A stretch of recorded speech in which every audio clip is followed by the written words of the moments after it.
Specifically, क्योंकि movable property से सवाल नहीं बनता, ठीक है। जजेस ऑफ सुपीरियर कोर्ट मतलब high court and supreme court.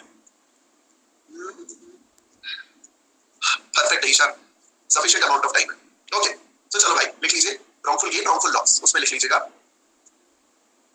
वैसे रॉन्गफुल गेन रॉन्गफुल लॉस का मीनिंग आप लोगों को पता है, लेकिन मैं एक स्मॉल स्पेसिफिक पॉइंट बस लिखवाना चाहता हूं, and that would do. There is a case of K N Mehra versus state of Haryana, sorry state of Rajasthan. K N Mehra, थोड़ी सी मेरी आवाज अभी हो सकता है आपको गड़बड़ लगे क्योंकि तबीयत थोड़ी सी खराब है, ठीक। So K N Mehra versus state of Rajasthan, इसमें लिख ले just one line, wrongful gain wrongful loss में लिख रहे हैं। द गेन और लॉस कॉन्टेम्पलेटेड, द गेन और loss contemplated need not be a total acquisition,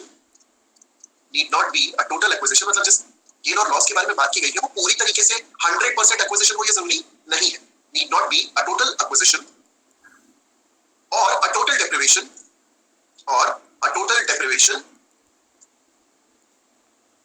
but it is enough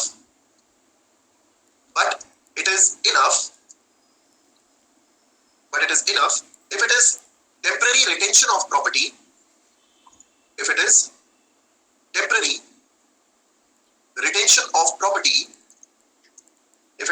retention of property by the person wrongfully gaining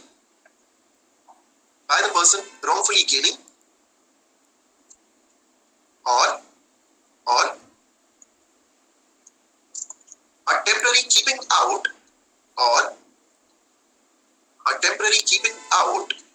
good evening Amita, or a temporary keeping out of property, repeat कर दे रहा हूँ, the gain or loss contemplated, okay यार यहाँ पे मेरी तरफ से तो इंटरनेट का कोई इशू नहीं है, एक बार प्लीज अपने एंड पे एक बार चेक कर लेंगे क्योंकि यहाँ everything is clear, just check it once. हाँ कोई बात नहीं, रिफ्रेश कर लो, मतलब आपको लगे आप ऐप बंद करके दोबारा अगर रीजॉइन कर लेंगे तो भी इशू क्लियर हो जाएगा, यहाँ से there is no issue. Okay clear है, परफेक्ट ठीक। चलिए तो लिख लीजिए, शुरू से बोल दे रहा हूँ, द गेन और loss contemplated need not be a total acquisition और अ टोटल डेप्रिवेशन, मतलब पूरी तरीके से आप प्रॉपर्टी एक्वायर कर लो या पूरी तरीके से किसी व्यक्ति की प्रॉपर्टी जो है वो उससे छीन ली जाए, ये जरूरी नहीं है। Need not be a total acquisition और a total deprivation but it is enough, ठीक है। द गेन और loss contemplated need not be a total acquisition और a total deprivation but it is enough, हाँ मनीष पूरा ही बता रहा हूँ, but it is enough if it is a temporary retention, but it is enough if ये रहा आयुषी केन मेरा versus state of Rajasthan, it is a temporary retention, it is enough if it is a temporary retention of property by the person wrongfully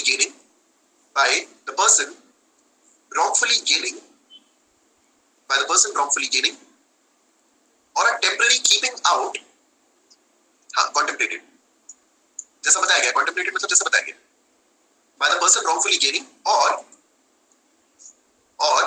a temporary keeping out of property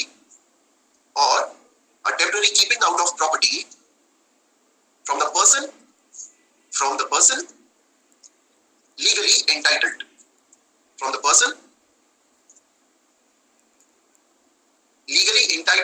the property, मतलब यहाँ पे पूरी तरीके से सामने वाले को हम कह सकते हैं कि परमानेंटली प्रॉपर्टी से डिराइव करना या प्रॉपर्टी से दूर रखना आवश्यक नहीं, मतलब यहाँ पे पूरी तरीके से सामने वाले को हम कह सकते हैं कि परमानेंटली प्रॉपर्टी से डिराइव करना या प्रॉपर्टी से दूर रखना आवश्यक नहीं। अगर टेम्परेरीली भी प्रॉपर्टी को किसी व्यक्ति से दूर रखा जाता है, उसके ओनर से दूर रखा जाता है, या रॉन्गफुली आप उसे अपने पास रख लेते हैं, that will still amount to wrongful gain और wrongful loss. That's the key point, the crux के मेरा केस का ये, ठीक। के मेरा केस यही है कि यहाँ से पायलट रहता है एक व्यक्ति, वो प्लेन उड़ा करके घुमा करके लेकर के आता है बिना किसी की परमिशन के, ठीक। तो जितने समय के लिए वो प्लेन उड़ा करके वापस उसी जगह पे ले आया, लेकिन प्रॉब्लम ये है कि उतने समय के लिए टेम्परेरीली तो उनको एक रॉन्गफुल गेन हुआ और जिनकी वो प्रॉपर्टी थी उनको रॉन्गफुल लॉस हुआ। इसीलिए ये कहा गया है कि टेम्परेरीली भी अगर रॉन्गफुली किसी व्यक्ति की प्रॉपर्टी उससे दूर रखी गई या किसी ऐसे व्यक्ति के पास प्रॉपर्टी है जो उस प्रॉपर्टी का हकदार नहीं है, तो ये रॉन्गफुल लॉस और रॉन्गफुल गेन की रेस्पेक्टिवली कैटेगरी में आ जाए, ठीक। यस आगे बढ़िए। Good evening Manish and Madhusmita, आगे लिख ले, just write this down. Whenever ये स्टार बना करके लिखिएगा, when the owner is kept out of possession, when the owner is kept out of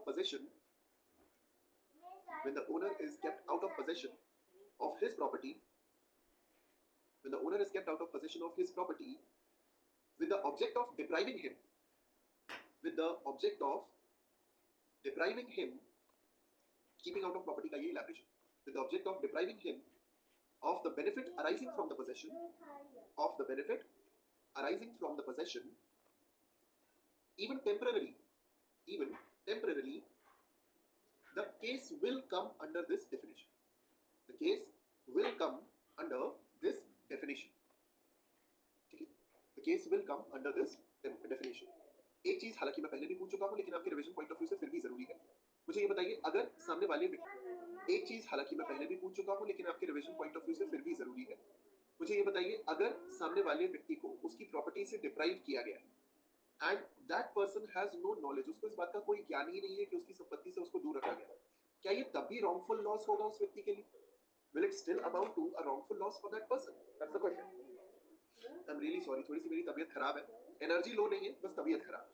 ठीक, तो अगर बीच में आपको ऐसा लगे कि यार शोम सर आपका मूड खराब है, क्या मूड नहीं खराब है, तबीयत थोड़ी सी गई है. ठीक है, चलिए. Okay, so the answer is absolutely correct. Yes yes.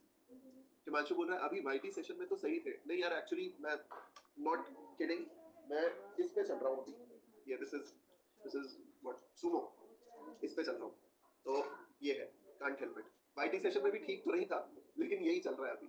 सुबह भी मैंने अजिथ्रोमाइसिन जाइजल सुमो ली थी, 6 घंटे हो गए. अभी फिर मैंने एक सुमो ली है, सुमो और ये एक और पत्ता था ये सेरेडॉन. तो ऐसे ही चल रहा है. और यहाँ पे प्रॉब्लम सही है ना, यहाँ पे अभी नोट मेकिंग चल रही है, तो नोट मेकिंग वैसे भी ठीक है, नोट मेकिंग थोड़ी वैसे भी ऐसी थोड़ी 19-20 होती है. अभी जब कॉन्सेप्ट अपन समझेंगे ना, कॉन्सेप्ट समझने में तुम्हें बहुत मजा आएगा, उसमें एनर्जी पता नहीं चलती. ठीक है, चलो, डन डन डन, डेफिनेटली. ठीक है, thank you so very much, thank you so much. आप ग्लूकॉन डी पिया करें, नाइट में सर्विक्स की स्टीम लेके सोना. Thank you so very much. ठीक है, 2 चम्मच गौमूत्र, ठीक है, वो भी ले लूंगा पक्का. और ऐसे भी कर, ठीक है, क्वेश्चन. हाँ हाँ भैया, अरे हो जाएगी स्पीडी रिकवरी यार. मतलब तुम लोगों से शेयर इसलिए कर दिया कि हाँ तुम लोग ऐसे मत बोलो कि ये सर आप हिमेश रेशमिया क्यों बने हुए हैं, उसका रीजन बता दिया था. ठीक, हाँ. प्राणायाम कीजिए सर, सर अनुलोम विलोम कीजिए सर, कपालभाति कीजिए सर, पेट घुमाइए अपना, पेट ऐसे रामदेव की तरह गोल गोल घुमाइए. ठीक, ठीक, चलो आगे लिख ले. सो that is still section number 23. Yes, आगे बढ़ जाए, लिख ले. सेक्शन नंबर 24 डिसऑनेस्टी के लिए अपन लोग लिख रहे हैं. हाँ, section number 24 dishonesty. For that, just write one line. Deceit is not an ingredient. Pradeep, Hindi medium वालों को नोट्स पीडीएफ फॉर्मेट में मिलेगा. Deceit is not an ingredient of the definition of deceit is not an ingredient of the definition of the word dishonestly, of the word dishonestly, full stop, dishonestly includes, dishonestly या involves, not includes, involves. क्या आता है dishonestly में? Dishonestly involves a pecuniary or economic growth.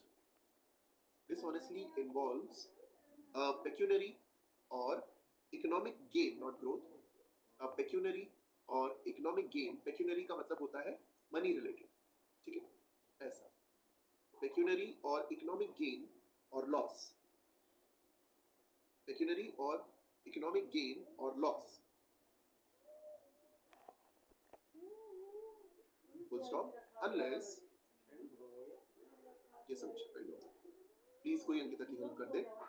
Unless there is a wrongful gain to one person, unless there is a wrongful gain to one person,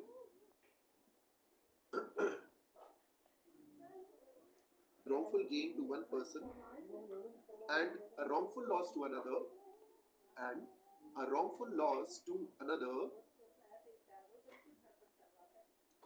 an act would not be called as, an act will not be called as dishonest. An act will not be called as dishonest.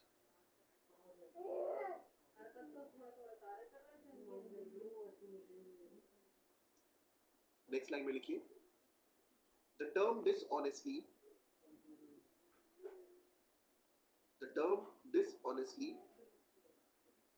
may or may not include the term dishonestly may or may not include an element of deception, an element of deception, may or may not include an element of deception. आगे लिख लें, next line, thus if a municipal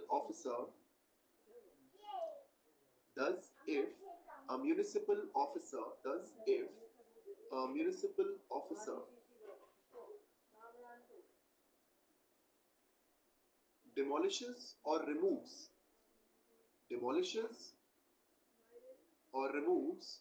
an illegal structure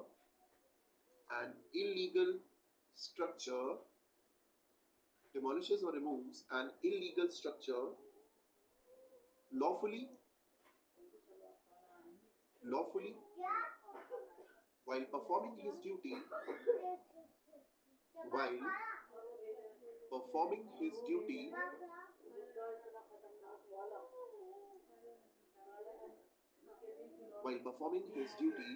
he will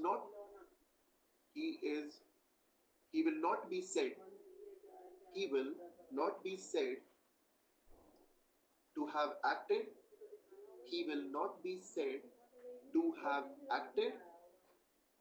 dishonestly. He will not be said to have acted dishonestly. ये तो section 24 हो गया. Next लिख लें section number 25 which is fraudulently. अब देखिए जरा, एक बात समझिएगा, कोई एक्ट जब फ्रॉडुलेंटली किया जाता है तो फ्रॉड दिमाग में होने से कोई फर्क नहीं पड़ता जब तक आप उस फ्रॉड को किसी एक सिनेरियो से अटैच ना कर दो. मैं वो सिनेरियोज की लिस्ट आप लोगों को बनवाऊंगा. पहले तो हम ये देखेंगे कि फ्रॉडुलेंटली का मीनिंग क्या होता है, क्योंकि it is very close to the definition of dishonesty. So they are more or less they are considered as same, although they are not. Fine line का difference क्या है? Difference ये है कि dishonesty में there is an element of wrongful gain to one party and wrongful loss to another. Fraudulently में आप अगर किसी व्यक्ति को लॉस नहीं भी कॉज करना चाहते, मतलब specifically you don't have any intention to cause loss to any particular person, आप सिर्फ अपना बेनिफिट करवाना चाहते हो, आप सिर्फ अपना कोई फायदा करवाना चाहते हो, तो भी एक्ट फ्रॉडुलेंट हो सकता है.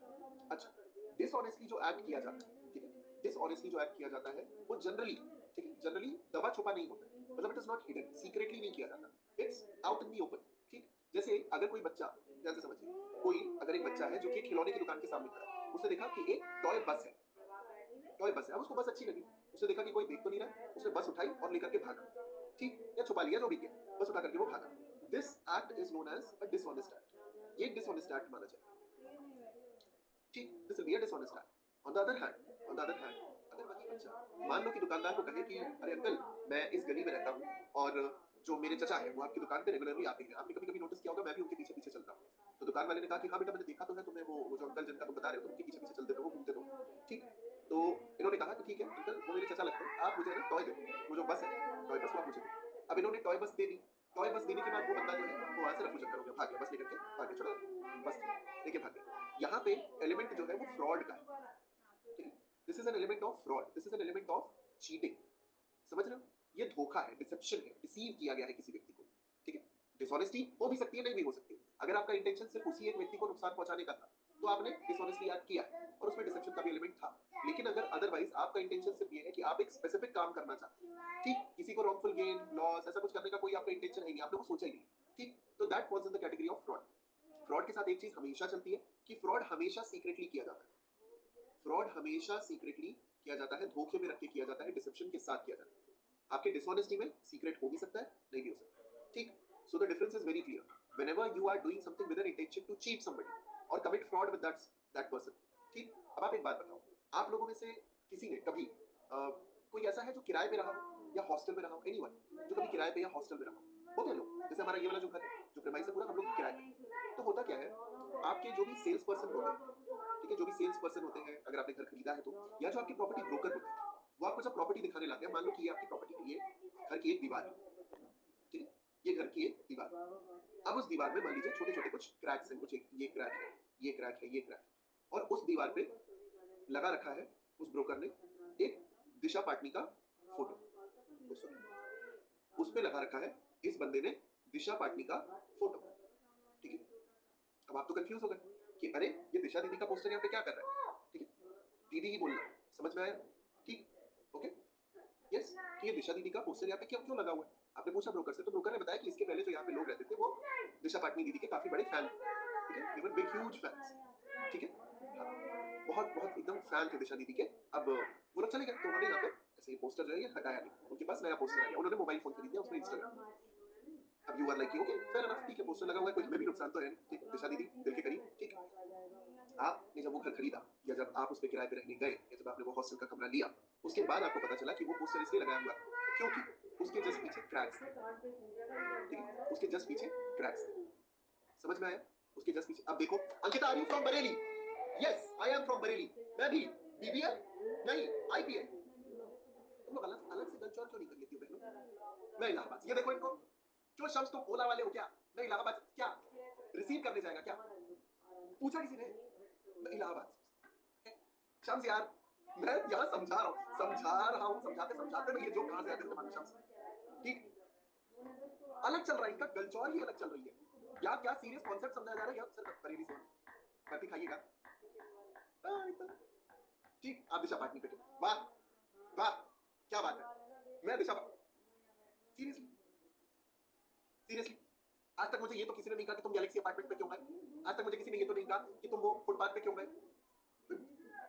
बुद्धि बुद्धि ऐसा करो, साइड में रख के काहे को चल रहा भैया, कोई और एग्जांपल ले ले, बेइज्जती थोड़ी कर रहे, तारीफ कर रहे हैं यार, चलो। सो अब आप समझिए, बाद में जाके आपको पता चलता है कि उस दीवार पे क्रैक्स थे या उस दीवार पे कुछ स्ट्रक्चरल इश्यूज थे, डैमेजेस थे। Will this be a dishonest act towards you और will this be a fraudulent act towards you? आपकी तरफ से क्या हुआ है? आपके साथ हुआ क्या? आप कैमरे की तरफ देख के हाथ हिलाएं, आपके साथ धोखा हुआ है, आपके साथ मजाक हुआ है, ठीक है। This is the fundamental element. आपको अगर दबी छुपी तौर पे कोई चीज बताई जाए, कोई चीज करी जाए आपके साथ, तो वो फ्रॉड की कैटेगरी में आता है, ठीक, yes that's the point. Most of the cases यही होता है, जो प्रैंक्स वगैरह जो लबोनी बोल रही है ना, प्रैंक्स वगैरह जो होते हैं, जो आप लोग देखते हैं अपने सोशल मीडिया पे, वो प्रैंक्स फ्रॉड की कैटेगरी में, इट्स अ ट्रू फैक्ट। सो ये पॉइंट है जो मैं आप लोग को समझाना चाह रहा हूँ। लिख लीजिए, हेडिंग बना लीजिए फ्रॉडुलेंटली, उस पर लिख लें, just write this down, kind of fraudulently, Manish heading आ जाएगी फ्रॉडुलेंटली, इसमें लिख लीजिए सेक्शन 25 व्हाटएवर, आइदर चीटिंग का एक एलिमेंट होता है फ्रॉड, चीटिंग का एक एलिमेंट माना जाता है फ्रॉड, ओके, लिख ले। Sir James Stephen, sir James Stephens observed that observed that इसको कोट्स में लिखिएगा, ऑब्जर्व दैट, ये सर जेम्स स्टीफन की डेफिनेशन है फ्रॉड की या फ्रॉडुलेंटली की। whenever the word observe that whenever the word fraud or intent to defraud, थोड़ा सा तेज लिखिएगा, और intent to defraud और fraudulently अलग अलग वर्ड्स हैं, इनका मीनिंग एक ही है, और fraudulently occur in the definition of a crime, occur in the definition of a crime, मतलब जब भी किसी क्राइम की डेफिनेशन में ये वर्ड्स आएंगे, occur in the definition of a crime, at least two elements, at least two elements, at least two elements are essential to the commission of the crime. At least two elements are essential to the commission of the crime. At least two elements are essential to the commission of the crime. Number one, whenever the words fraud or intent to defraud or dishonestly occur in the definition of a crime,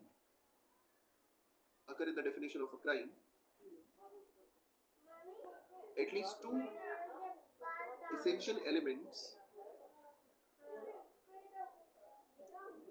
are there in the commission of a crime. मतलब यही होता है. Number 1, deceit or an intention to deceive, या तो धोखा या फिर धोखा देने का आशय. deceit or an intention to deceive. आगे लिख ले. /secrecy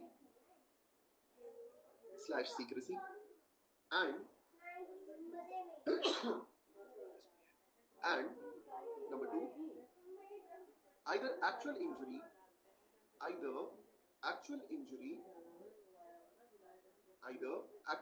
thank you so very much Prati, Arya, Raksha, Aishwarya and Sinisha. Either an actual injury or possible injury to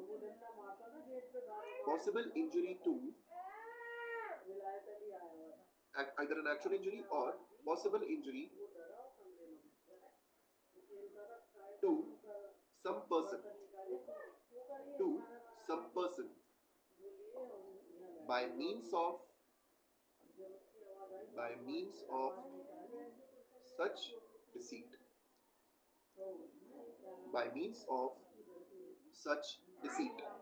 तो दो एलिमेंट्स क्या होंगे, एक होगा धोखा या धोखा देने का आशय और दूसरा होगा उस धोखे से किया जाने वाला किसी प्रकार का कोई नुकसान.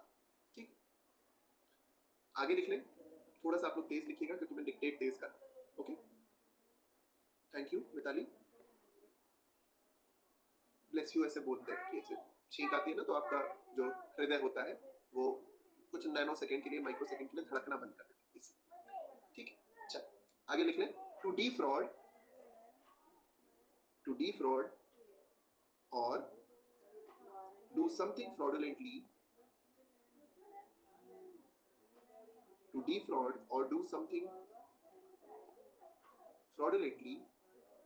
is not by itself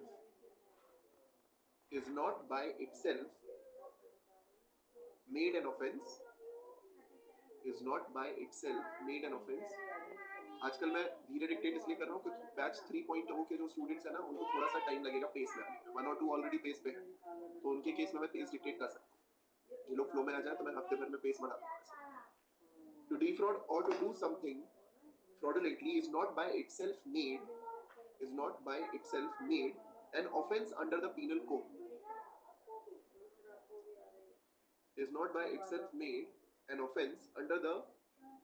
code.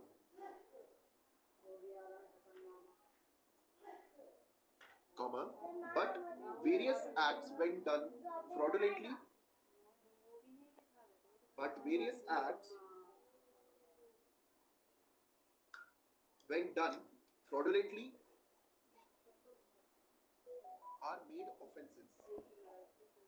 are made offenses.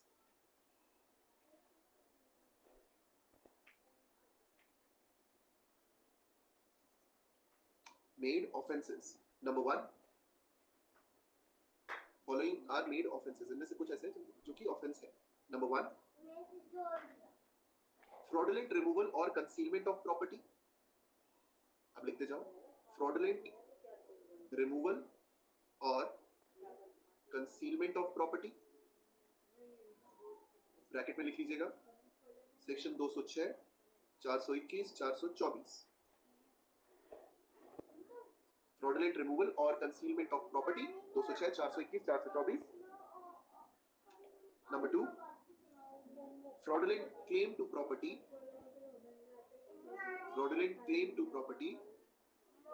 to prevent seizure.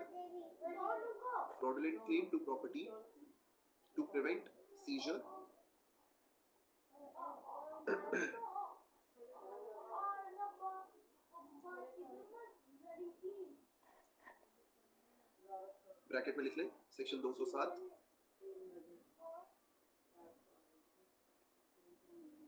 Fraudulent, अरे प्रॉपर्टी क्लेम करना. मान लो कि मेरी प्रॉपर्टी है, अब मैं भगोड़ा घोषित हो गया तो आपने क्या किया, आप मेरे भाई, आपने कहा कि यार ये प्रॉपर्टी ही चली जाएगी. तो आपने कहा कि देखिए जब लोग सीज करने आए प्रॉपर्टी को तो आपने कहा कि देखिए ये प्रॉपर्टी इनकी नहीं है जो भाग गए, इनकी दूसरी कोई प्रॉपर्टी होगी, ये प्रॉपर्टी तो हमारी। तो फ्रॉडुलेंटली आप क्या कर रहे हो, आप उस प्रॉपर्टी को सीजर से बचाने के लिए उसको अपना बता रहे हो। ये पॉइंट है आर्या, ठीक है। आगे लिख लीजिए, fraudulently obtaining a decree,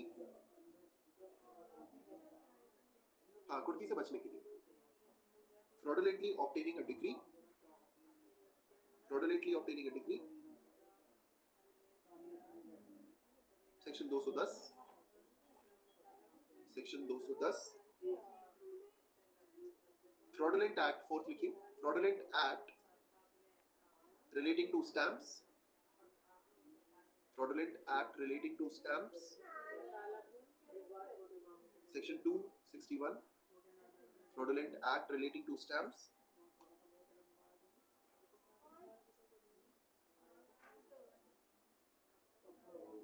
fifth, fraudulent delivery of counterfeit coins, fraudulent delivery of counterfeit coins, section 239, 239 से लेकर 242, 242, सिक्स्थ पे लिख लीजिए चीटिंग, 415, सिक्स इज चीटिंग 415, और उसके आगे लिख लीजिए एटसेट्रा, बस। इसमें फॉर्जरी भी आता ही है, चाहे तो फॉर्जरी भी लिख लें, सिक्स फॉर्जरी, फॉर्जरी और executing a false document, yes फिर बैक करेक्ट बेटे, फॉर्जरी और executing a false document, that is from section number 463 to section number 471।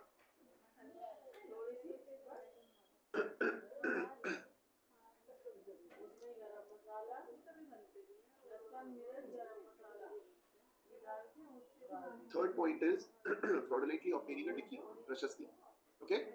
Fraudulently obtaining a decree. यहाँ पे एक पॉइंट आप लोग को स्टार बना के लिखना है, just last point, just last point.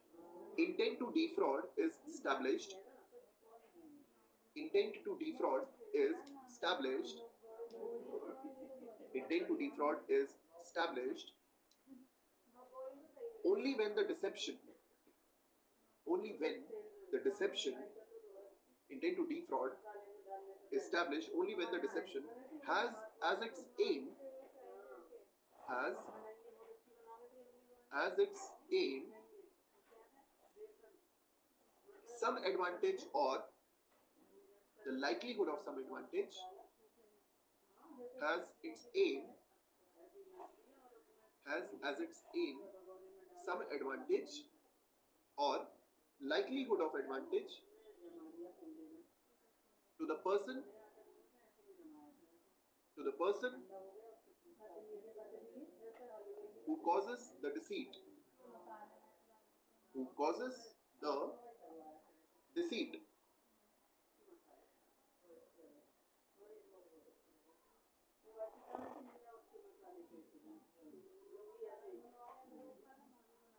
ठीक, दैट्स ऑल। ये हो गया आप लोग का डिसऑनेस्टली एंड फ्रॉडुलेंटली। अब आ जाते हैं हमारे नेक्स्ट सेक्शन पे, that is section number 26 of it. ठीक, देखिए जरा, section 26 is very simple, that is reason to believe. अब देखिए ये जो सेक्शन है रीजन टू बिलीव, 24 एंड 25 में डिफरेंस आता है, जो डिफरेंसेस मैंने आपको बताए हैं, मतलब स्पेसिफिकली बोल करके बताए हैं, आपको सिर्फ उतना लिखने की जरूरत है। ठीक, that's all. Various had done fraudulently are, एक बार प्लीज बता दो, वो पूरी लिस्ट है। नेहा, आप लिस्ट की बात कर रहे हो तो please somebody help Neha. 24 and 25 का डिफरेंस यही होता है कि 25 is done when 24 rather is done when an act is done for a wrongful gain or a wrongful loss. This element is not necessary in fraud. दूसरा, there may or may not be a mens rea in dishonesty, but there will always be a mens rea under fraudulently. There may or may not be a deception in dishonesty, but there will always be a deception under fraudulently. यही मोटे मोटे दो तीन differences. ठीक, yes, okay sure Prashant, that will be great. ठीक है, चलो अब आ जाते हैं सेक्शन नंबर 26 पे, रीजन टू बिलीव पे। देखिए जब आप लोग रीजन टू बिलीव को देखते हैं, ठीक है, क्या भेज रहा है Anupam, talking about section number 26 reason to believe. अच्छा एक बात बताओ, आप लोगों ने डेफिनेटली सेक्शन नंबर 26 को समझने से पहले एक सिनेरियो पे चलते हैं।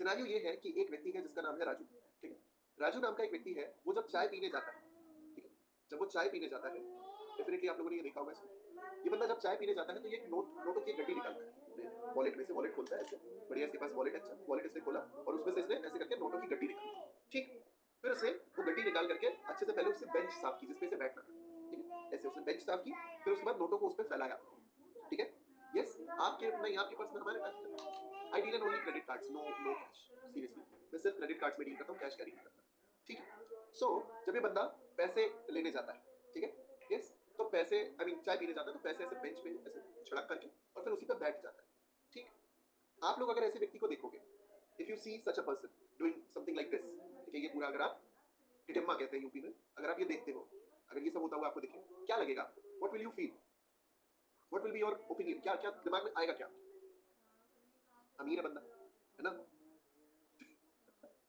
ऐश्वर्या बोले गांडो छोकरो छे, गुजराती, क्या बात, मालदार पार्टी, ऐसे दिमाग में आप लोग क्या आ सकता है कि अगर ये मैनेजेबल एज का होता और हम मैनेजेबल एज के होते तो डेफिनेटली एक चांस तो बनता, ठीक है, यस, ठीक है, घना अमीर है, शो ऑफ है, ठीक है, मैं तो कभी ऐसे इंसान पर यकीन न करूं, इन जनरल बता रहे हैं आप ना, यकीन लॉयर्स तो भरोसा करते नहीं, वैसे भी नहीं करते, ठीक, रिच शोबाजी है, पागल है, 21 दिन में पैसा, इतना ही अमीर है तो टपरी पे आके चाय क्यों पिया, बड़ी चर्बी चढ़ी है, इतना ही अमीर है तो यहाँ पे चाय क्यों पीता, बेटा एक टाइम था जब हम भी अमीर हुआ करते थे, हाँ हम भी गरीब हुआ करते थे, रातों रात अमीर हो गए।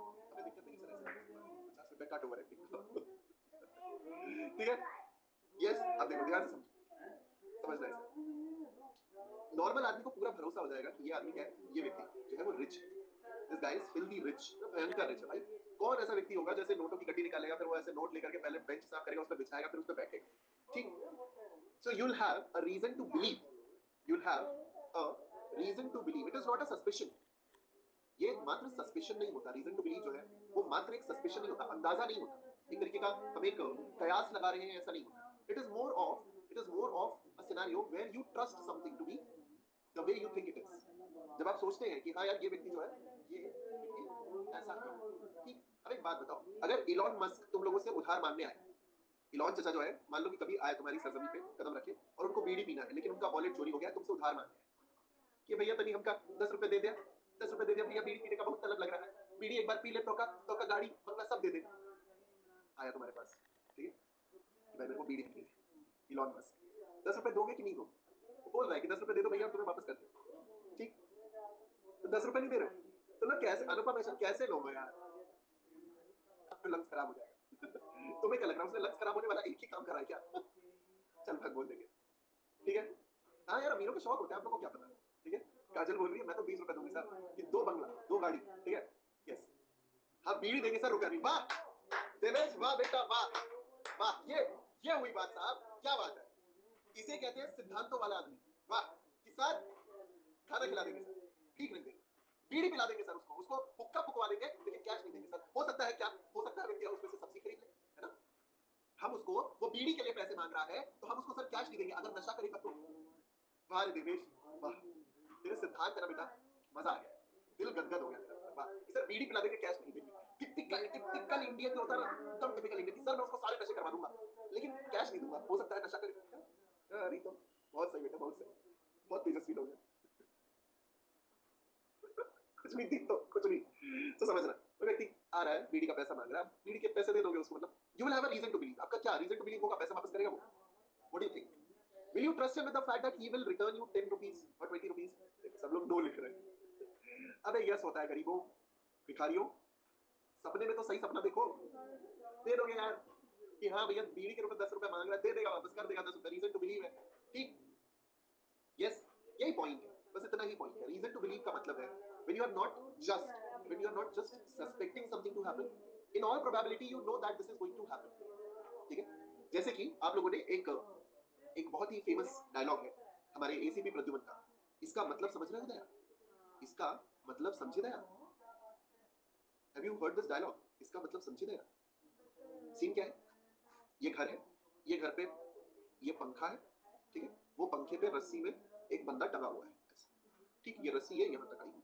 ठीक है ना, अब एसीपी प्रद्युमन यहाँ पे आए, इनके साथ दया आया, इनके साथ वो कौन है, डॉक्टर तारिका सारिका काशिफ, अभिजीत, हाँ ये लोग आए, सब लोग पहुंचे वहां पे, सिंपल है ना, सिंपल है। एसीपी प्रद्युमन पता देख करके क्या बोल रहा है?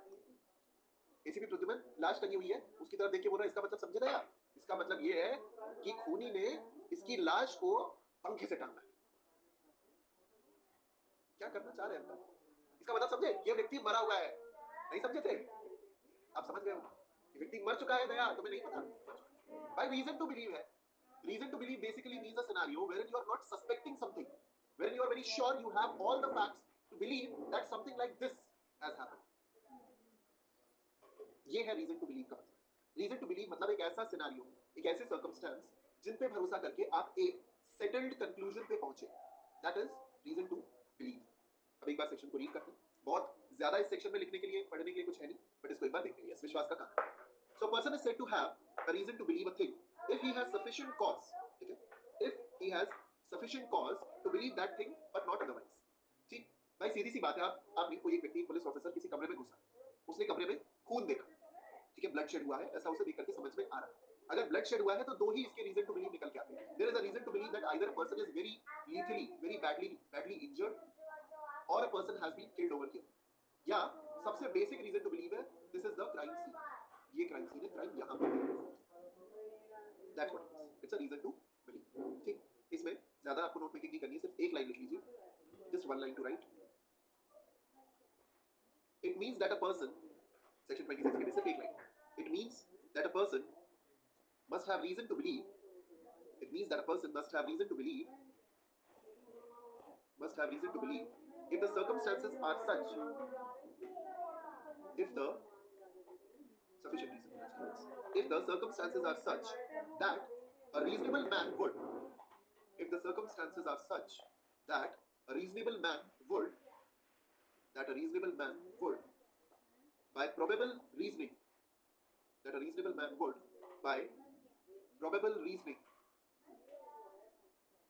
by probable reasoning conclude or infer, conclude or infer, conclude or infer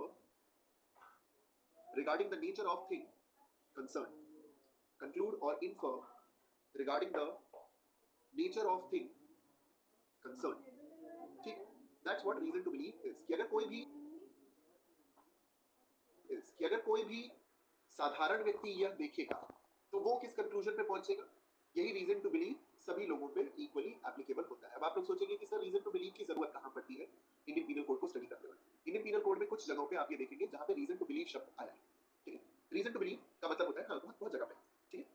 reason to believe कई जगहों पे आप लोग देखते हैं। रीजन टू बिलीव का मतलब होता है किसी भी सिनेरियो में अगर एक सर्टेन कंक्लूजन पे, फैक्ट्स को देखते हुए, सर्कमस्टेंसेस को देखते हुए अगर आप किसी निष्कर्ष पे पहुंच सकते हैं, किसी रिजल्ट पे, किसी कंक्लूजन पे पहुंच सकते हैं, तो that fact is basically a reason to believe कि यह बात सोचने का कारण क्या है, वजह क्या है, हम कैसे इस कंक्लूजन पे पहुंचे कि ऐसा ऐसा हुआ होगा।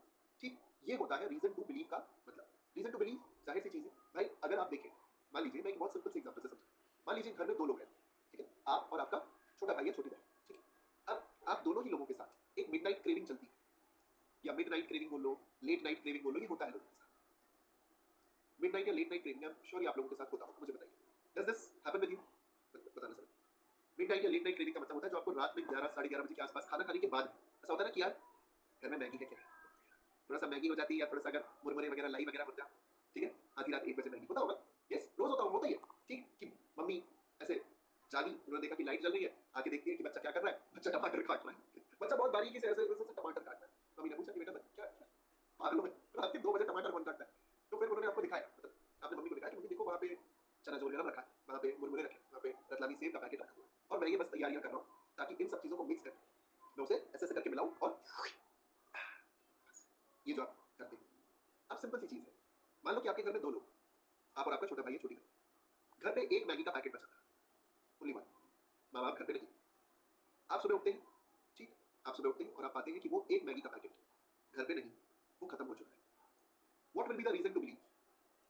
What will be the reason to believe? वहां पे मैगी का पैकेट ना होना, ठीक है, वहां पे मैगी का पैकेट ना होना, ये सबूत है कि ये मैगी का पैकेट उस चितकबरे ने खा लिया। ऐसा होता है ना, हम लोग स्कूल जाते थे, स्कूल जाने से पहले मिठाई के डब्बे में मिठाई गिन के जाते थे बचपन में। ये 2-3 बंगाली मिठाई रखी हुई है, जब मैं आऊंगा तब मैं खाऊंगा, ठीक, गिन के जाते थे। लेकिन घर पे हमने एक प्रजाति एक और रखी है जिसका नाम है पिताजी, जनरली, ठीक। सब पे एप्लीकेबल नहीं होता, लेकिन ये जो पिताजी नाम के प्राणी है, ये कई बार ऐसा करते हैं कि इनको इससे कोई फर्क नहीं पड़ता कि बच्चे के इमोशंस जुड़े हुए हैं। उस बंगाली मिठाई से चार पीस मिठाई छोड़ के गया हूं, एक पीस बची, एक पीस। इससे कोई फर्क नहीं पड़ता कि पापा को शुगर है कि नहीं है। ठीक, चलते फिरते खा रहे। ठीक, अब this is a reason to believe.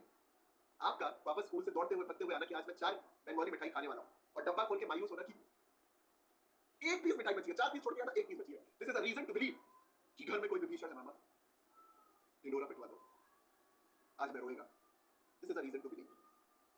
ये चीज है। यस, ये है reason to believe. So basically, reason to believe means a fact which brings you to a काफी to something which is very much to the point or a conclusion. जब आप उस conclusion पे पहुंचते हैं तो वो conclusion जो होता है वो होता है आपका reason to believe। ठीक है, सॉरी सर बहुत काफी स्लो चल रहा है, आज भी सिर्फ 3 सेक्शन ही हुए हैं, दिव्या बोल रही है। हाँ, आज भी सिर्फ 3 सेक्शन ही हुए हैं, डेफिनेटली अभी मुझे आगे पढ़ाने तो दो। आई अंडरस्टैंड योर पॉइंट, काफी ज्यादा स्लो चल रहा है। मैं स्लो पेस में इसलिए पढ़ाता हूँ शुरू के सेक्शंस, ताकि बाद के जो सेक्शंस हो उसमें पेस को एम्पलीफाई किया जा सके। ठीक, इफ यू वांट मुझे स्पीड बढ़ाने में कोई दिक्कत नहीं, मुझे कोई दिक्कत नहीं, मैं तो पढ़ा दूंगा, लेकिन फर्क सिर्फ इतना है कि मैं इतना चाह रहा हूँ कि जितने लोग उनके दिमाग में सारी चीजें क्लैरिटी से आ जाए। Not a problem, I can increase the pace on this, not a problem. ठीक है, चलो, हाँ कोई बात नहीं, I took that into consideration. चलिए आगे बढ़ते हैं। So that is your reason to believe. आगे लिख लें। Now talking about section number 27। Okay, 27, 27 का कॉन्सेप्ट क्या है भाई? 27 is basically when the property is in position of wife, clerk और सर्वेंट। ठीक है, वाइफ, क्लर्क और सर्वेंट के बारे में बात करता है सेक्शन नंबर 27। अब जरा ध्यान से समझिए, it is basically based on this mean. ठीक है, देख भाई, जो तेरा है वो मेरा है, और जो मेरा है वो भी मेरा ही है। ठीक, यस। अब इसका कॉन्सेप्ट क्या है? Concept is very simple. Section number 27 ये बोलता है कि अगर मान लीजिए कोई ऐसी प्रॉपर्टी है जो कि आपको बिलोंग करती है, यानी आप उसके ओनर हैं, ध्यान से समझिएगा, if you are the owner of that property. So property का ओनर होने के नाते वो प्रॉपर्टी जो है वो आपके पोजेशन में है। आप अगर कहीं पे जाते हैं, कहीं पे ट्रैवल करते हैं, ठीक है, आप अगर कहीं पे जाते हैं या कहीं पे ट्रैवल करते हैं, ठीक, यस, तो उसके बाद प्रॉपर्टी आप जाने से पहले मान लीजिए कि अपनी वाइफ को, वाइफ यानी स्पाउस को यहाँ पे हम लोग कंसिडर करते हैं, ठीक है, या तो अपनी वाइफ को या फिर अपने क्लर्क को या फिर अपने सर्वेंट को देकर के जाते हैं, तो ये ऐसा ही माना जाए। बेटा बात में आपस में बात मत करो यार, इससे कंफ्यूज हो जाओ। ठीक, तो ये माना जाएगा कि वो प्रॉपर्टी अभी भी आप ही के पोजेशन में है। ठीक, तो जब पोजेशन की बात होती है, देखो जाहिर सी चीज है कि कोई चीज आपकी ओनरशिप की है तो वो ऑर्डिनरी सेंस में आपके पोजेशन में होती है, अनलेस आपने बेलमेंट में वो प्रॉपर्टी किसी और को देना रखी, यही होता है। ठीक, लेकिन ऑर्डिनरली वाइफ, क्लर्क या सर्वेंट के लिए ये टर्मिनोलॉजी यूज की जाती है that when a property is left with a wife or a clerk or a servant, it is considered that the property is in the possession of that particular person whose wife or clerk or servant it is। ठीक, ये पॉइंट है। Okay, हाँ, ताकि आप मेरे को birthday में जो वीडियो काइंड ऑफ कह सकते हैं। ठीक है, वाइफ और स्पाउस में डिफरेंस होता है, definitely spouse is like husband अपनी वाइफ के लिए स्पाउस यूज कर सकते हैं, वाइफ हस्बैंड को एड्रेस करने के लिए स्पाउस यूज करते हैं। स्पाउस का मतलब होता है आपका पार्टनर, वो आपका पार्टनर भी हो सकता है, आपकी पार्टनर भी हो सकता है। ठीक ना गाइस, तुम लोग अगर बात करोगे, जैसे कि यहाँ पे कौन कौन बात कर रहा है, ठीक, तो प्लीज मैं तुम लोग को ब्लॉक कर दूंगा, इसलिए don't talk. Okay, don't talk, anyone and everyone, please don't. Okay, चलो ठीक है, सिंपल सी कह सकते हैं कि सिंपल सिंपल धमकी। ओके, चलो ये पॉइंट है। ओके, सो अगर प्रॉपर्टी हस्बैंड के द्वारा वाइफ या उसके क्लर्क या उसके सर्वेंट या वाइस वर्सा, वाइफ के द्वारा हस्बैंड या उसके क्लर्क या फिर सर्वेंट को दे करके गया है वो व्यक्ति, तो ये माना जाएगा कि वो प्रॉपर्टी उस व्यक्ति के ही पोजेशन में है। This is section number 27 and it's very simple. जब ऑफेंसेस अगेंस्ट प्रॉपर्टी की बात आती है, ऑफेंसेस अगेंस्ट प्रॉपर्टी की बात आती है तो ये सवाल उठता है। ठीक, अच्छा एक चीज और ध्यान से समझिएगा कि यहाँ पे हम कस्टडी की बात नहीं कर रहे। We are not talking about custody of property, no, we are talking about possession of property. अब आप लोग सोचेंगे sir what is the difference between custody and possession?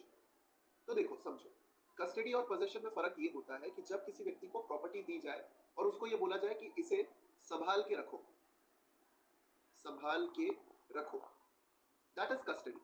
और अगर किसी व्यक्ति को प्रॉपर्टी दी जाए और प्रॉपर्टी देते वक्त अगर ये कहा जाए कि आप इसे संभाल के रखो और आप इसको साथ साथ में चाहो तो यूज भी कर सकते, you can use it as well, मतलब आप इसकी देखभाल भी कर लो और आप चाहो तो इस प्रॉपर्टी को यूज भी कर लो, ठीक। तो वो होता है पोजेशन। कस्टडी और पोजेशन के बीच का ये बहुत ही बेसिक डिफरेंस है, ठीक। मैंने आपको कहा कि यार ये जो बॉटल है इसको आप संभाल के रखो, दिस इज कस्टडी, प्रॉपर्टी की कस्टडी। जैसे कि आप मुझे बताइएगा, अगर मान लीजिए आपके पास बहुत सारा एक सामान है, गोडाउन में बहुत सामान भरा हुआ है और सप्लाई आ रही है, तो आपने एक वेयर हाउस वाले से बात की, आपने एक वेयर हाउस वाले से बात की और आपने उसको कहा कि भाई मेरे पास बहुत सारा सामान है, रखने की जगह नहीं है, तो मैं आपके वेयर हाउस में एक जगह पे ये सामान रखना चाहता हूं, ठीक। तो आप टेक्निकली उस व्यक्ति को प्रॉपर्टी की कस्टडी दे रहे हो या प्रॉपर्टी का पोजेशन दे रहे हो, that's the question. Are we giving that person the custody of the property और the possession of the property? Yes, very good, very good. We are giving that person the custody of the property, क्योंकि उस व्यक्ति को property को इस्तेमाल करने का कोई अधिकार नहीं है। वो व्यक्ति चाह के भी किसी व्यक्ति को, मान लीजिए किसी भी व्यक्ति की प्रॉपर्टी को जो उसके पास आई है उसको इस्तेमाल नहीं कर सकता, यूज नहीं कर सकता, ठीक। लेकिन जब हम लोग हमारी वॉच या फिर मान लीजिए हमारा कोई वीडियो गेम अपने फ्रेंड्स को देते हैं, ठीक, कि ले भैया तू ले जा, तेरा एग्जाम हो जाए, तेरा काम हो जाए तो वापस कर दे, या फिर तू खेल ले आराम से PS4 PS5 खेल ले और फिर वापस कर दे, तब यहाँ पे हम उसको कस्टडी तो दे ही रहे हैं, कस्टडी के साथ साथ हम उसकी एक राइट भी क्रिएट कर रहे हैं that you can use this particular property, that is known as possession. अब ये पोजेशन है प्रॉपर्टी, और जब उसी पे टाइटल आ जाए, जब उसी पोजेशन के साथ हम उस व्यक्ति को टाइटल भी दे दें प्रॉपर्टी का, then it is known as ownership. तब इसको क्या कहते हैं? तब इसको हम लोग कहते हैं ओनरशिप, ठीक। This is the point that should be clear in our head. So custody is merely holding the property, possession is holding the property with the right to use that property, ठीक। and title on the other hand is the complete possession with all the rights in a particular property। तो section number 27 बस इतना बोलता है कि अगर property आपके possession में नहीं भी है, अगर वो आपके वाइफ, क्लर्क या सर्वेंट, वाइफ यानी कि स्पाउस को हम एड्रेस कर रहे हैं, अगर उनकी पोजेशन में है तो भी ये एक वैलिड पोजेशन माना जाएगा आपका खुद का, ठीक। सो यहाँ पे लिख लीजिए, जस्ट छोटे छोटे से पॉइंट्स हैं सेक्शन 27 के लिए, just write this down specifically for section number 27, the possession of the possession of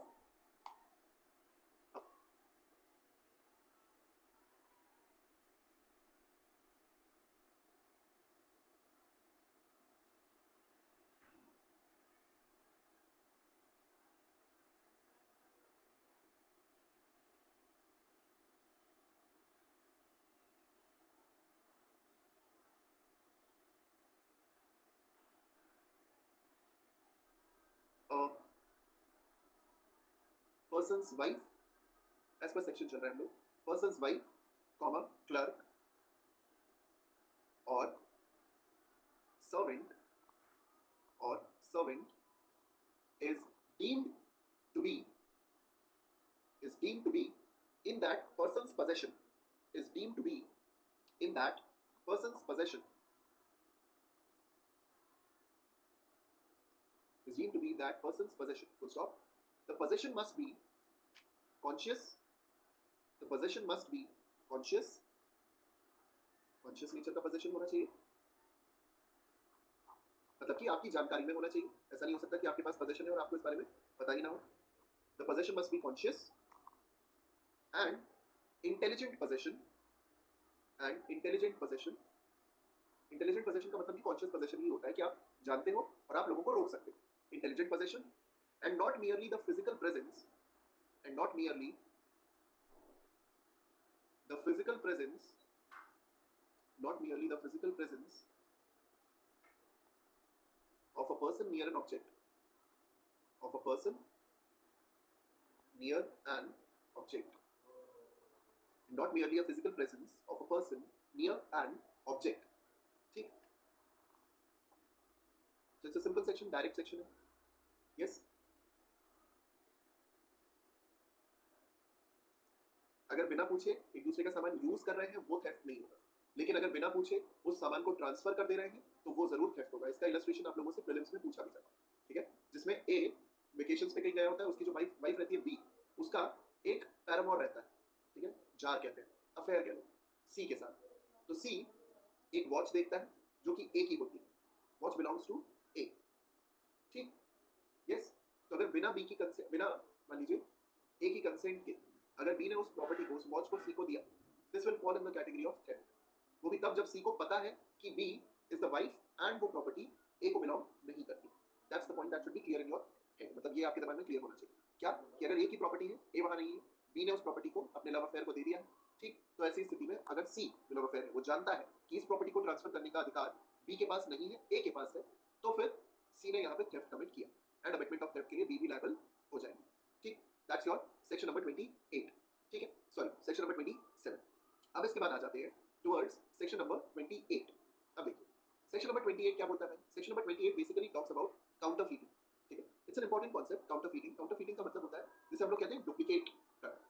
ठीक है, किसी चीज के डुप्लीकेट्स बनाना या किसी चीज के ऐसे डुप्लीकेट्स क्रिएट करना जिससे कि रिजेम्बलेंस क्रिएट हो जाए, जुड़वा आप कह सकते हैं। ऐसा एक सिनेरियो क्रिएट कर दो कि दो लोग एक जैसे दिखें, जैसे कि ये एक व्यक्ति है और ये दूसरे व्यक्ति। ठीक, अब ये देखने में काफी हद तक आप लोगों को एक जैसे लग रहे हैं, बट सर जो पति का होता है वो वैसे भी पत्नी का होगा ना। सेक्शन 27 के हिसाब से तो कंफ्यूजन हो रहा है, प्लीज एड्रेस दिस। देखो, जो पति का होता है वो पत्नी का होता है डेफिनेटली, लेकिन इसका मतलब ये नहीं है कि पत्नी के पास उस प्रॉपर्टी को बेचने के या ट्रांसफर करने के अधिकार आ जाते हैं। ठीक है, mostly in the cases where registration is compulsory. Mostly in the cases where registration is compulsory, transferability के राइट्स नहीं आते। ठीक, रिमेंबर दिस। अनुपम, आपका जो डाउट है वो इंडियन एविडेंस एक्ट से रिलेटेड है, मैं उसको अभी देख लेता हूँ, लेकिन just wait for it. Okay, just wait for it. Yes, so the point here is कि जब प्रॉपर्टी को ट्रांसफर करने की बात आती है तो प्रॉपर्टी के ट्रांसफरेंस में अगर कोई भी वाइफ है, ठीक है, या फिर कोई भी ऐसा स्पाउस है जिसके पास उसके दूसरे स्पाउस की प्रॉपर्टी है, तो प्रॉपर्टी को ट्रांसफर करने का जो एक अधिकार होता है उनके पास, वो बेसिक फंडामेंटल चीजों को लेकर के हो सकता है। जैसे मान लीजिए, एक एग्जांपल से मैं समझा, मान लीजिए कि जो वाइफ है, वाइफ के पास हस्बैंड से रिलेटेड कुछ टाल है, टाल समझ, तौलिया, तौलिया या कोई हैंकर चीज है, ठीक, रुमाल वगैरह। अब ये ऐसी बेसिक चीजें हैं, छोटी मोटी चीजें जो कि ट्रांसफरेबल नेचर की होती हैं, जिन पे महिलाओं का या किसी भी स्पाउस का अधिकार होता है, इतना ये बड़ा मामला नहीं होता। लेकिन अगर आप इसी को इक्वेट करो, Rupali and not just Rupali, everyone, इसी को आप इक्वेट करो एक कार से, तो भले एक हस्बैंड की कार है, उसने अपनी कार का पोजीशन वाइफ को दिया हुआ है, क्या वाइफ जो है उस कार को ट्रांसफर कर सकती है? Can she do that? Can she gift it to someone? She can not, for the simple reason कि यहाँ पे प्रॉपर्टी को ट्रांसफर करने के पीछे एक रजिस्ट्रेशन की बैकिंग होनी चाहिए, और ये रजिस्ट्रेशन यहाँ पे किया जाना पॉसिबल नहीं। तो जनरली होता क्या है, यहाँ पे प्रॉपर्टी की वैल्यू के बेसिस पे ये डिसीजन लिया जाता है कि प्रॉपर्टी क्या ट्रांसफरेबल नेचर की थी, क्या वाइफ पोजीशन में रहते हुए उस प्रॉपर्टी को ट्रांसफर कर सकती थी। If yes, okay, if not then it will be theft. ठीक,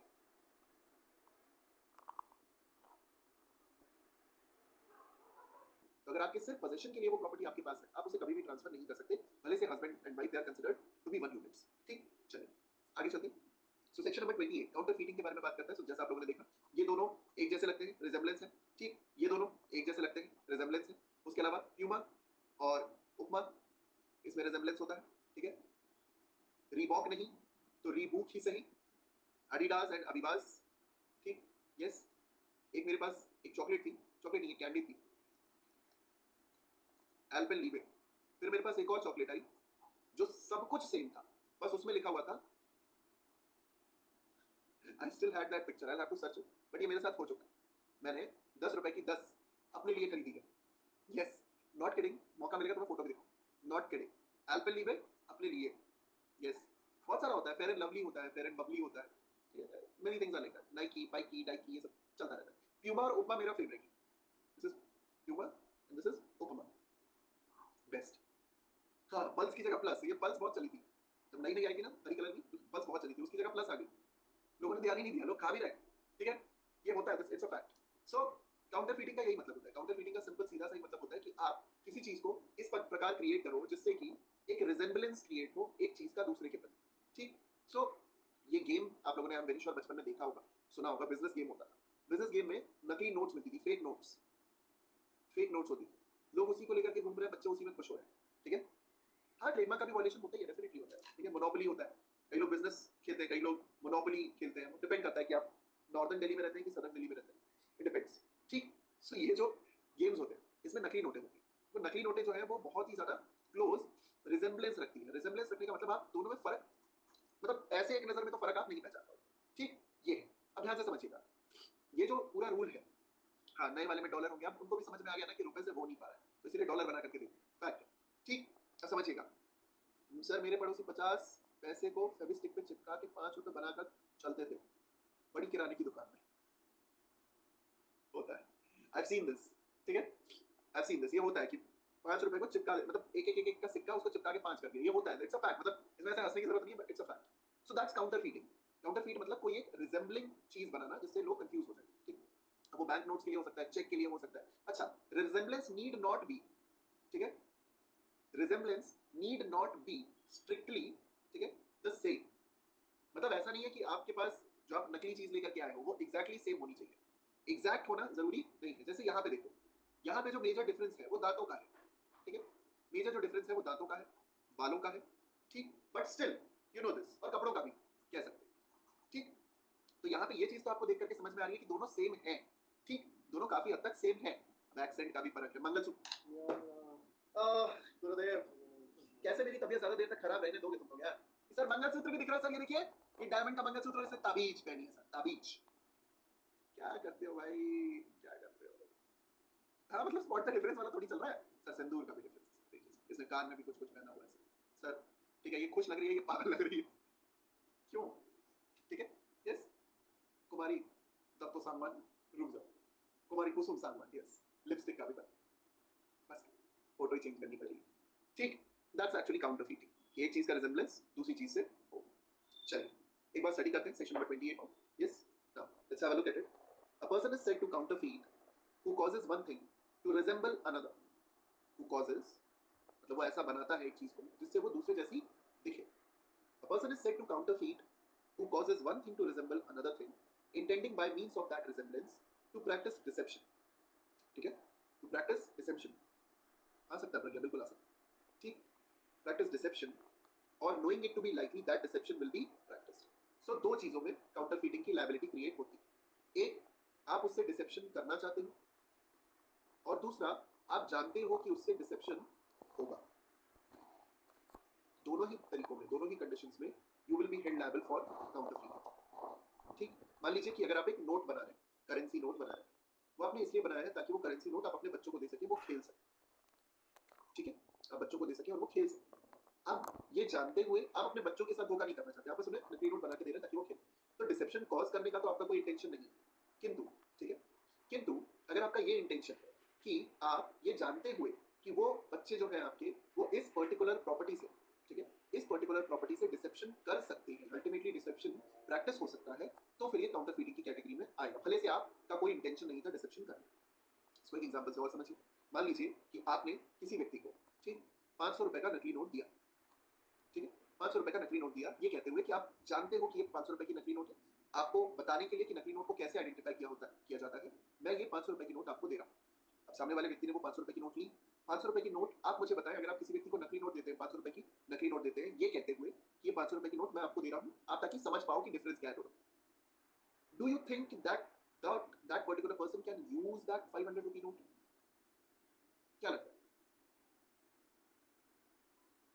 कॉमन सेंस लगा के सोचो, यस नो मत फंस रहे, कॉमन सेंस लगा, can't be फोर्सी, it can't be फोर्सी, obviously it can't be फोर्सी। देखो, अगर आपने किसी व्यक्ति को 500 रुपए की नोट दी, 500 रुपए की नकली नोट आपने किसी व्यक्ति को दी, ठीक, and you have this idea in your head that this person might use it, this person might use it, आपके दिमाग में ये आइडिया, आपको लगता है कि ये व्यक्ति यूज नहीं करेगा, आपने उसको दिखाया और आपने उसको कहा कि भाई को डिस्ट्रॉय कर दे, ठीक, तब तो काउंटरफीटिंग नहीं। But when you know that this person might use it, तब क्या वो काउंटरफीटिंग होगा? आपने किसी व्यक्ति को नकली नोट बना करके दिया और कहा कि भैया ये देखिए, और आप जानते हो कि वो व्यक्ति उस नोट को यूज करेगा, तब it will fall in the category of counterfeiting. So the rule is simple. If you know, if you are making a counterfeit thing with the intention of deceiving someone, ये counterfeiting है. If you are making a note and giving it to somebody, knowing that that person will use it to deceive somebody, even that is counterfeit. दोनों तरीकों से ये counterfeiting की category में आएगा। अब आगे पढ़ते हैं। It is not essential, ठीक है? It is not essential to counterfeiting that the imitation should be exact. Exact imitation होना compulsory नहीं होता. That's the rule. आसपास भी है, resemblance हो रहा है, sufficient. Explanation 2. When a person causes one thing to resemble another thing, and the resemblance is such that a person might be deceived thereby, it shall be presumed, until the contrary is proved, that the person so causing the one thing to resemble the other thing, intended by means of that resemblance to practice deception, or knew it to be likely that deception would thereby be practiced. अब जिन लोगों ने Indian evidence act पढ़ा है, उन्हें ये concept बहुत easily समझ में आ गया। यहाँ पे एक शैल प्रिजम्पशन का कॉन्सेप्ट है, ठीक है, शैल प्रिजम्पशन का कॉन्सेप्ट, ठीक, it's a shall presumption based concept. क्या बोलता है? When a person causes one thing to resemble another thing and the resemblance is such that a person might be deceived there, ऐसा resemblance आपने किया जिससे कि व्यक्ति कंफ्यूज हो सकता है, it shall be presumed until the contrary is proved that the person so causing the the one thing to resemble the other thing intended by means of that resemblance to practice deception or knew that deception will be practiced. मतलब अगर किसी व्यक्ति ने कोई counterfeit thing बनाई, मान लीजिए note बनाई है, करेंसी नोट, ठीक, तो अनलेस, ठीक है, और रिजेम्बलेंस कैसा है, एग्जैक्ट रिजेम्बलेंस है, ऐसा रिजेम्बलेंस है कि वो काफी हद तक दोनों सेम ही लगते हैं, ठीक, तो अनलेस कोई कॉन्ट्ररी एविडेंस ना पेश किया जाए, कोर्ट के द्वारा ये हमेशा माना जाएगा कि ये नोट क्रिएट करने वाला व्यक्ति ये जानता था, ठीक है, नोट क्रिएट करने वाला व्यक्ति ये जानता था कि वो इसको डिसेप्शन के लिए यूज करने वाला है, या फिर ये नोट अल्टीमेटली डिसेप्शन के लिए ही यूज किया जाना है। दैट्स द पॉइंट, ठीक, ये मतलब है। इसका मतलब कि मान लो कि अगर कुछ ऐसे लोग हैं जो कि नकली हीरे बना रहे हैं, ध्यान से सुनना, कुछ ऐसे लोग हैं जो नकली हीरे बना रहे हैं, नकली हीरे, फेक डायमंड्स क्रिएट कर रहे हैं, ठीक, अब वो लोग डायरेक्टली खुद तो डिसेप्शन कॉज नहीं करना चाहते, उनका मालिक उनसे बनवा रहा है, लेकिन क्या फिर भी वो काउंटर फीटिंग के लिए लायबल हो जाएंगे? Yes or no? Will they be liable for counterfeiting or not? Absolutely. They will be liable for counterfeiting. And it shall be presumed, unless there is a contrary evidence to show this, it shall be presumed कि उन्हें पता था कि वो counterfeiting कर रहे हैं। उन्हें पता था कि वो लोग counterfeiting में लिप्त हैं, ऐसा कोई गलत काम कर रहे हैं। ये है आप लोगों का सेक्शन नंबर 28। इसमें छोटी सी नोट मेकिंग है, कुछ counterfeiting relating to coins, counterfeiting relating to currency, इससे रिलेटेड नोट्स जो है वो आप लोगों को मैं नेक्स्ट क्लास में लिखवाऊंगा, ठीक। मेरी स्पीड स्लो नहीं चल रही है, मेरी स्पीड उसी पेस पे जिस पेस पे सबको समझ में, ठीक। और दूसरा, सोनाली, सोनाली का कोई डाउट है क्या? यस, अनुपम ने एक डाउट पूछा है यहाँ पे regarding the Indian evidence act पूछा है, ठीक है। Presumption as to acid attack. So if a person has thrown acid on or administered acid to another person, the court shall presume that such an act has been done with the intention of causing or with the knowledge that such an act is likely. हाँ ठीक है, इसमें doubt क्या है? We propose that a law known as Criminal Injuries Compensation Act be enacted as a separate law by government. This law should provide both interim and final monetary compensation to the victims of certain acts, violence like rape, ठीक है, sexual assault, acid attacks, and should provide for their medical and other expenses relating to rehabilitation, loss earnings. Any compensation already received by the victim can be taken into account while computing compensation under this act. We further recommend that the destruction, ठीक है, that the destruction, distribution and sale of the acid be strictly regulated. हाँ, तो इसमें doubt क्या है? तो सीधा provision है बच्चे, हुआ नहीं है, ये सिर्फ सजेस्टेड है, जस्ट सजेस्टेड। 2018 का है तो न्यू लेने की जरूरत है, ले लो, वैसे रिसेंट अगर ले लोगे तो कोई नुकसान नहीं, वैसे जरूरत नहीं, ठीक, that is it. Okay, done done done. हाँ आया होगा, डेफिनेटली आएगा, रिकमेंडेशंस आती रहती है। जैसा कि नौकर के सारे एक्ट के जिम्मेदार मालिक होते हैं, अगर मालिक को पता है ना, पता ही ना हो कि नौकर नकली सामान बना रहा है, तो क्या मालिक लायबल होगा? नो, एब्सोल्युटली नॉट, नहीं होगा। वाइकेरियस लायबिलिटी में तो नौकर के एक्ट के लिए मालिक होता है, लेकिन नकली नोट बनाना उस बंदे का कोर्स ऑफ एम्प्लॉयमेंट थोड़ी है, उसका कोर्स ऑफ एम्प्लॉयमेंट नहीं माना जाएगा, that's all.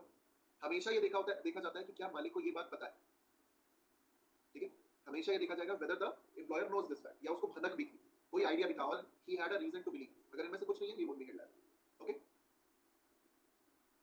Exactly, yes Aishwarya sir, तो 500 रुपए देने से ही काउंटरफीट हो गया, वो उसे वो यूज करेगा तब नहीं होगा ना sir?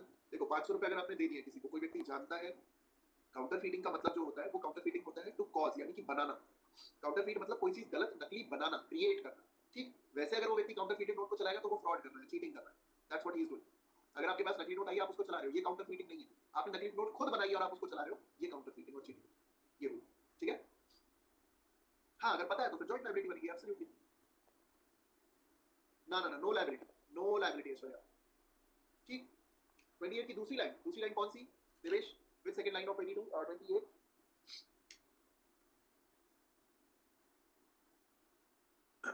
Done Devya, will do that.